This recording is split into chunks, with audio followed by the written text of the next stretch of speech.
നമ്മുടെ നാട്ടിൽ പ്രവാസികളുടെ പേരിൽ സമ്മേളനങ്ങളും സെമിനാറുകളും പ്രഖ്യാപനങ്ങളും എത്ര നടന്നാലും അതൊന്നും പ്രവാസി പ്രശ്നങ്ങൾക്ക് ഒരു പരിഹാരവും നിർദ്ദേശിക്കുന്നില്ല. സാധാരണക്കാരായ പ്രവാസികളുടെ അവസ്ഥ അന്നും ഇന്നും എന്നും ഒന്നു തന്നെയാണ്. കടുത്ത പകൽക്കൊള്ളയിലൂടെയാണ് പ്രവാസികൾ കഴിഞ്ഞ 2 ആഴ്ചയായി കടന്നുപോയത്.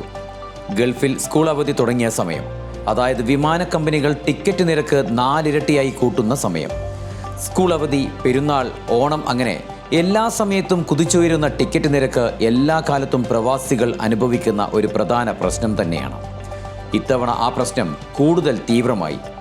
അഹമ്മദാബാദിലെ വിമാനാപകടത്തെ തുടർന്നുള്ള സുരക്ഷാ പരിശോധനകൾക്ക് പോയതിനാൽ എയർ ഇന്ത്യ എക്സ്പ്രസ് ഷെഡ്യൂളുകൾ സർവ്വതും താളം തെറ്റി.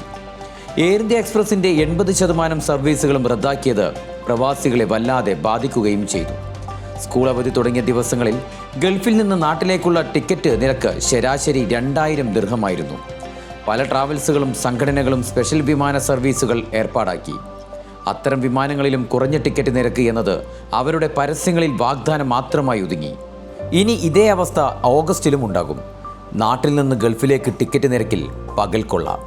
Next media, Dubai.